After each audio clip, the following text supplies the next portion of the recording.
Defense news in a nutshell, your fortnightly guide to all that's happening in MINDEF and the SCF in under 5 minutes. Here's what happened from the 30th of May to 12th of June. They paddled, cycled, ran, and tried their hands at a whole host of challenging activities in between. For these NS men and their families, it was a fun-filled day at the first ever Safra Pongal Waterway Challenge. It's a wonderful day together with my children. Yeah, so I'm glad to be able to take part in this. We actually come here for the fun. You have some family bonding with my kids.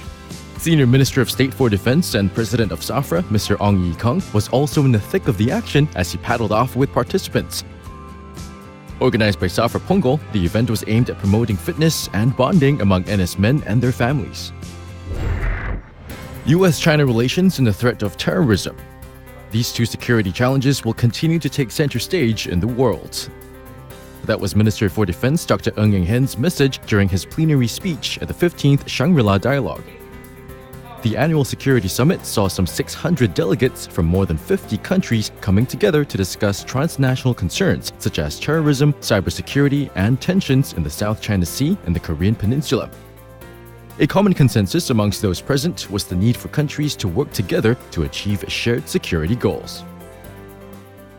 As we did in the inaugural Shangri-La Dialogue in 2002, we continue to meet to address the challenges that threaten our collective security in this region and beyond. I believe that the Shangri-La Dialogue continues to be a useful platform in our crucial endeavors.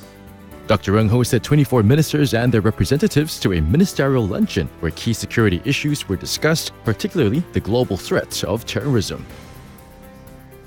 We discussed what the problem was, the challenge of it, how we needed to tackle it with shared intelligence, with better communication, with joint resources, as well as to tackle sometimes the root cause, which is obviously harder.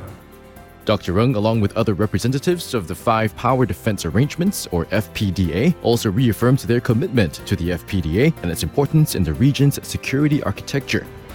At the sidelines of the Shangri-La Dialogue, Dr. Ng met with his counterparts and military leaders from other countries, including China and the United States. Singapore and India will cooperate even more closely in areas such as bilateral exercises, maritime security, and defense science and technology.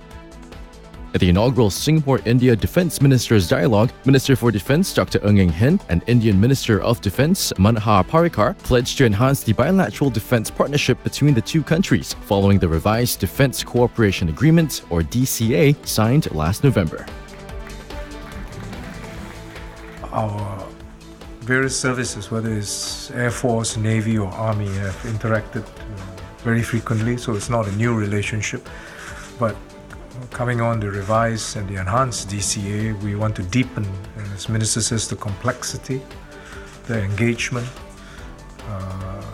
between our two militaries. India's policy has basically shifted from look east to act east, and we consider Singapore as a major fulcrum center for this policy to be initiated.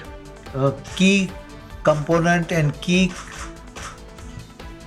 friend of India to ensure that a peace and tranquility remains in this region. U.S. Secretary of Defense Ashton Carter visited the SAF's Imagery Support Group on the sidelines of the 15th Shangri-La Dialogue. He was briefed on the group's operations as well as the imagery analysis team's deployment to the Combined Joint Task Force headquarters in Kuwait, where it's currently contributing to the multinational counter-ISIS coalition. Dr. Ng and Secretary Carter later flew on the P-8 Poseidon aircraft over the Malacca Strait. The P-8 aircraft, deployed and based in Paya Lebar Air Base, promotes greater interoperability with regional militaries and supports regional humanitarian assistance and disaster relief and maritime security efforts. There's no country and no geography in the world that compares to Singapore for the importance it has in the field of maritime security, which all of our countries everywhere in the world depend on. So we're grateful to have a partner here in that field. We have to come together to cooperate, to preserve and protect our global commons, and I think that would apply to the Straits of Malacca or South China Sea or any other water body that's critical for global commerce. For more details on these stories, visit mindef.gov.sg. Well, that's our defense news in a nutshell. Get to know us more through one of our social media channels. This is Mike from Power 98, signing off.